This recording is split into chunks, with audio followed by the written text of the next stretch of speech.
Assalamualaikum warahmatullahi wabarakatuh. Bagaimana kabarnya anak-anakku semuanya? Semoga pada kesempatan kali ini kita senantiasa diberikan kenikmatan, kesehatan oleh Allah Subhanahu wa taala sehingga kita bisa belajar bersama. Amin amin ya rabbal alamin. Baiklah anak-anakku semuanya, pada pertemuan kali ini kita akan belajar sejarah kebudayaan Islam, yang mana di sini materi kita adalah tentang perkembangan Islam masa Khulafaur Rasyidin dengan subtema yaitu Khalifah Utsman bin Affan. Sebelumnya, apa itu istilah Khulafaur Rasyidin? Khulafaur Rasyidin berasal dari dua kata, yaitu khalifah, jamak dari khulafa yang artinya pemimpin atau para pemimpin, dan rasyid, jamak dari rasyidun yang berarti petunjuk.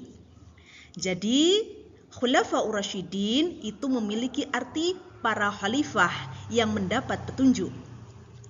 Ini adalah sebutan bagi 4 sahabat Nabi Muhammad SAW yang memimpin umat Islam setelah wafatnya Nabi pada tahun 632 Masehi. Masa pemerintahan atau kekhalifahan mereka berlangsung dari tahun 632 Masehi hingga 661 Masehi. Selanjutnya, kepemimpinan umat Islam pasca wafat Rasulullah. Ketika Rasulullah wafat, maka kepemimpinan dilanjutkan oleh Khulafaur Rasyidin atau dakwah Islam dilanjutkan oleh Khulafaur Rasyidin. Khulafaur Rasyidin memimpin selama 29 tahun. Siapakah Khulafaur Rasyidin itu? Yang pertama adalah Abu Bakar As-Siddiq. Beliau memimpin selama 2 tahun, yaitu mulai tahun 632 sampai 634 Masehi. Yang kedua, Umar bin Khattab. Beliau memimpin selama 10 tahun, dari tahun 634 sampai 644 Masehi. Yang ketiga, Utsman bin Affan. Beliau memimpin selama 12 tahun, yaitu dari tahun 644 sampai 656 Masehi. Dan yang keempat adalah Ali bin Abi Thalib. Beliau memimpin selama 5 tahun dari tahun 656 hingga 661 Masehi. Jadi di antara 4 Khulafaur Rasyidin ini, yang paling singkat kepemimpinannya adalah Khalifah Abu Bakar As-Siddiq. Beliau hanya memimpin selama 2 tahun, sedangkan yang paling lama kepemimpinannya adalah Khalifah Utsman bin Affan. Beliau memimpin selama 12 tahun.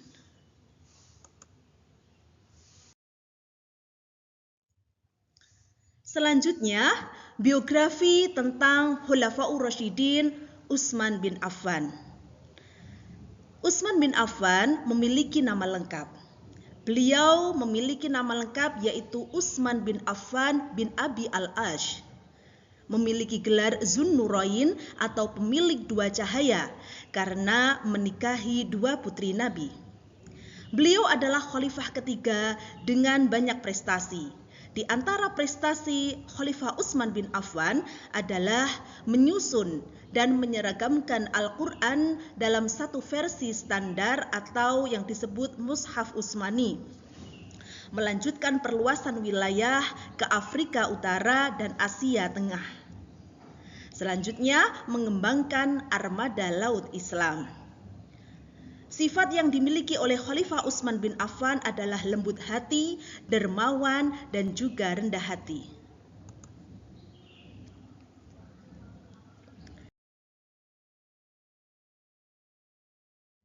Bagaimanakah proses pengangkatan Khulafaur Rasyidin, Khalifah Utsman bin Affan atau yang disebut dengan Zunnurain sebagai khalifah ketiga? Baiklah, pada masa itu belum ada sistem turun-temurun atau dinasti. Khalifah diangkat melalui musyawarah dan kesepakatan umat Islam. Setelah Khalifah Umar bin Khattab mengalami luka berat akibat ditikam oleh Abu Lu'lu'ah, beliau merasa perlu menentukan pengganti agar umat Islam tetap bersatu. Namun Khalifah Umar tidak menunjuk langsung penggantinya, melainkan membentuk majelis syura atau musyawarah kecil beranggotakan 6 sahabat senior yang dianggap paling layak. Siapakah 6 sahabat senior tersebut? Anggota majelis syura yaitu 1. Ali bin Abi Thalib, 2. Utsman bin Affan, 3. Abdurrahman bin Auf, 4. Sa'ad bin Abi Waqqas, 5. Zubair bin Awam, dan yang keenam adalah Thalhah bin Ubaidillah. Bagaimanakah tahapan proses pemilihan Khalifah Utsman bin Affan? Yang pertama, Khalifah Umar bin Khattab berwasiat agar 6 orang sahabat itu bermusyawarah dan memilih salah satu dari mereka untuk menjadi khalifah dalam waktu 3 hari setelah kematiannya nanti. Kemudian setelah wafatnya Khalifah Umar bin Khattab, ke-6 sahabat itu berkumpul dan mulai bermusyawarah. Beberapa anggota mulai mengundurkan diri dan memberikan suara kepada kandidat lain. Akhirnya tinggal 2 calon kuat, yaitu sahabat Utsman bin Affan dan sahabat Ali bin Abi Thalib. Abdurrahman bin Auf meminta pendapat umat dan para tokoh Madinah secara luas. Setelah mengumpulkan suara terbanyak dan mendapat persetujuan mayoritas umat, Abdurrahman bin Auf membaiat Utsman bin Affan sebagai khalifah ketiga. Bagaimanakah strategi yang dilakukan Khalifah Utsman bin Affan? Utsman bin Affan dikenal sebagai pemimpin yang bijaksana, lembut, dermawan, dan sangat memperhatikan kesejahteraan umat. Berikut beberapa strategi kepemimpinan yang diterapkan oleh Khalifah Utsman bin Affan. Yang pertama, penetapan administrasi pemerintahan. Kedua, penyatuan dan standarisasi mushaf Al-Quran. Ketiga, ekspansi wilayah kekuasaan Islam.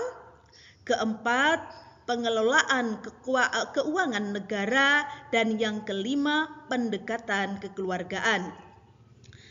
Mengapa Khalifah Utsman bin Affan menggunakan strategi pendekatan kekeluargaan? Karena sebagai strategi menjaga loyalitas dan stabilitas. Utsman mempercayakan beberapa jabatan gubernur kepada kerabatnya dari Bani Umayyah. Namun, strategi ini justru menimbulkan ketidakpuasan sebagian rakyat dan menjadi salah satu pemicu gejolak.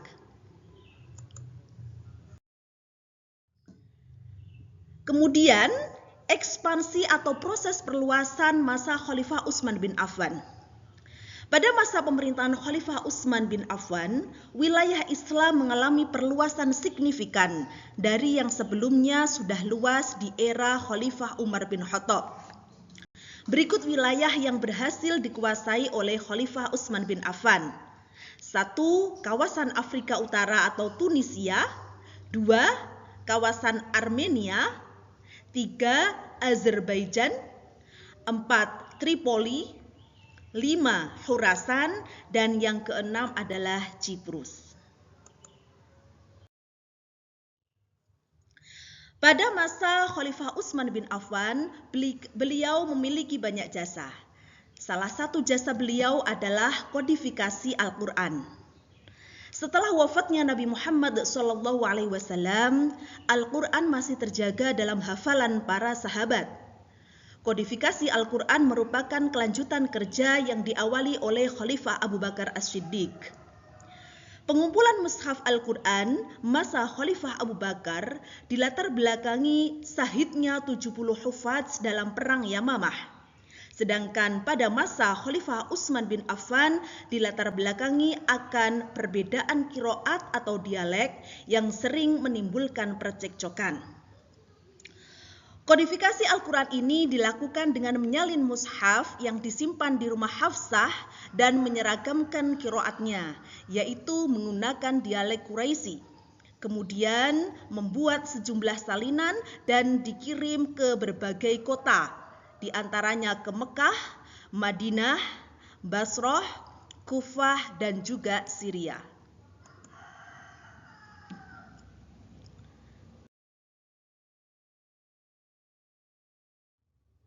Berikut adalah manuskrip Quran Utsmani pada masa Khalifah Utsman bin Affan.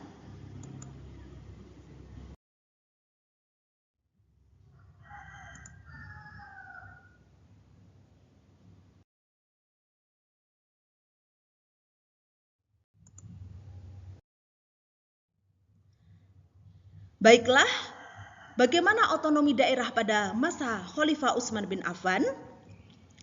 Pada zaman Khalifah Abu Bakar dan Utsman, wilayah dibedakan menjadi dua, yaitu yang pertama wilayah yang pemimpinnya memiliki otonomi penuh atau disebut amir, dan yang kedua wilayah yang pemimpinnya tidak memiliki otonomi penuh atau disebut dengan wali. Pada zaman Khalifah Utsman bin Affan, semua wilayah memiliki otonomi penuh atau seluruh pemimpin wilayah bergelar amir. Otonomi daerah di masa Khalifah Utsman bin Affan bersifat terbatas dan diawasi langsung oleh pusat. Wilayah boleh mengatur kebijakan lokal, akan tetapi keputusan strategis tetap berada di tangan khalifah. Pada masa Khalifah Utsman bin Affan, salah satu jasanya adalah membentuk angkatan laut. Luasnya wilayah kekuasaan Islam dan daerah-daerah tahlukan seperti Afrika, Mesir, Ciprus, dan Konstantinopel yang banyak dikelilingi lautan, atas usulan Muawiyah bin Abi Sufyan, yaitu gubernur Damaskus, perlu dibentuk armada laut untuk menjaga pertahanan daerah-daerah tersebut. Pembentukan armada laut di masa Khalifah Utsman bin Affan adalah terobosan penting dalam sejarah militer Islam yang menjadikan kekuatan Islam tidak hanya unggul di darat tetapi juga mulai diperhitungkan di laut. Berapa lama Khalifah Utsman bin Affan itu memerintah? Pemerintahan Utsman berlangsung selama 12 tahun. Pada paruh terakhir masa kekhalifahannya muncul rasa tidak puas dan kecewa di kalangan umat Islam terhadapnya. Kekecewaan ini disebabkan oleh kebijakan Khalifah Utsman bin Affan mengangkat keluarga dalam kedudukan tinggi. Di antaranya adalah Marwan ibnu Hakam. Dialah pada dasarnya yang menjalankan pemerintahan.